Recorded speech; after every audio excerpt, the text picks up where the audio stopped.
កាលពីយូរលង់ណាស់មកហើយមាននរណាម្នាក់បានយកកូនឥន្ទ្រីតូចៗពីរក្បាលមកថ្វាយជាអំណោយដល់ព្រះរាជាឥន្ទ្រីទាំងពីរនេះជាពូជដ៏ល្អព្រះរាជាមិនដែលឃើញឥន្ទ្រីដ៏អស្ចារ្យបែបនេះពីមុនមកទេព្រះរាជាបានចាត់តាំងបុរសដែលមានបទពិសោធន៍ម្នាក់ឲ្យមើលថែពួកវាប៉ុន្មានខែក្រោយមកព្រះរាជាចង់ឃើញពួកវាហើយបានយាងទៅកន្លែងដែលពួកវាត្រូវបានរក្សាទុកព្រះរាជាបានឃើញថាឥន្ទ្រីទាំងពីរបានធំឡើងយ៉ាងខ្លាំងហើយឥឡូវនេះមើលទៅអស្ចារ្យជាងមុនព្រះរាជាបានមានបន្ទូលទៅបុរសដែលមើលថែពួកវាថាយើងចង់ឃើញពួកវាហោះហើរបុរសបានទៅក្បែរឥន្ទ្រីហើយបានផ្ដល់សញ្ញាឲ្យពួកវាហោះហើរពេលឃើញសញ្ញាឥន្ទ្រីទាំងពីរក៏ចាប់ផ្ដើមហោះ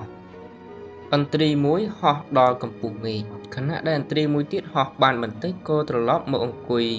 ទុំនៅលើមែកឈើដដែលដែលវាបានហោះចេញមកនោះឃើញបែបនេះព្រះរាជាមានអារម្មណ៍ចម្លែកព្រះអង្គសួរថាតើមានរឿងអ្វីឥន្ទ្រីមួយហោះបានល្អណាស់ហើយចំណែកមួយទៀតវាមិនចង់ហោះតទៅសោះបុរសនោះឆ្លើយថាព្រះករុណាទូលបង្គំបានព្យាយាមគ្រប់បែបយ៉ាងហើយប៉ុន្តែឥន្ទ្រីនេះហាក់ដូចជាមិនចង់ហោះតទៅសោះព្រះរាជាស្រឡាញ់ឥន្ទ្រីទាំងពីរហើយចង់ឃើញពួកវាហោះហើរខ្ពស់លើមេឃដូច្នេះនៅថ្ងៃបន្ទាប់ព្រះអង្គបានប្រកាសទូទាំងនគរថាអ្នកណាម្នាក់ដែលអាចធ្វើឥន្ទ្រីនោះហោះហើរខ្ពស់លើមេឃបាននឹងទទួលបានរង្វាន់ជាច្រើនអ្នកប្រាជ្ញនិងអ្នកចេះដឹងជាច្រើនបានមកព្យាយាមធ្វើឲ្យឥន្ទ្រីនោះហោះហើរបានប៉ុន្តែទោះបីជាប៉ុន្មានសប្តាហ៍បានកន្លងផុតទៅក៏ដោយឥន្ទ្រីនៅតែស្ថិតក្នុងស្ថានភាពដដែលវាហោះបានបន្តិចហើយត្រឡប់មកទុំនៅលើមែកឈើដដែលបន្ទាប់មកថ្ងៃមួយព្រះរាជាបានឃើញថាឥន្ទ្រីទាំងពីរនេះហោះហើរខ្ពស់លើមេឃព្រះអង្គមិនអាចជឿនឹងភ្នែករបស់ព្រះអង្គទេហើយភ្លាមក៏បានបញ្ជាឲ្យរកមើលអ្នកដែលបានធ្វើរឿងនេះនៅថ្ងៃបន្ទាប់បុរសនោះបានបង្ហាញខ្លួននៅក្នុងរាជវាំងបន្ទាប់ពីប្រគល់កមាសជាការតបស្នងព្រះរាជាបានសួរគាត់ថាប្រាប់យើងមុខថាតើអ្នកណាធ្វើអ្វីដែលអ្នកប្រាជ្ញអស្ចារ្យមិនអាចធ្វើបាន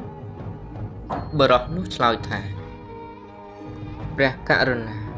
ទូលបង្គំជាកសិករសាមញ្ញម្នាក់ទូលបង្គំមិនមានចំណេះដឹងច្រើនទេទូលបង្គំគ្រាន់តែទៅកាត់មែកឈើដែលឥន្ទ្រីនោះធ្លាប់ទុំពេលដែលឥន្ទ្រីរកមែកឈើដែលវាធ្លាប់ទុំមិនឃើញវាចាប់ផ្ដើមហោះហើរខ្ពស់ជាមួយដៃគូរបស់វាហើយជាមូលហេតុដែលវាហោះហើរបានប្រសិនបើយើងក្រឡេកមើលជីវិតរបស់យើងនោះយើងនឹងឃើញថាជាញឹកញាប់យើងមិនអាចរីកចម្រើនក្នុងជីវិតរបស់យើងបានទេព្រោះយើងមិនព្យាយាមចេញពីតំបន់សុខស្រួលរបស់យើងដូចជាឥន្ទ្រីដែលមិនអាចហោះហើរបាន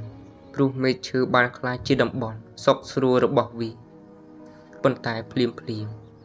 នៅពេលដែលមែកឈើនោះត្រូវបានកាត់ចេញឥន្ទ្រីត្រូវតែចេញពីតំបន់សុខស្រួលរបស់វាហើយវាចាប់ផ្ដើមហោះហើរខ្ពស់លើមេឃដូចគ្នានឹងពួកយើងទាំងអស់គ្នាដែរ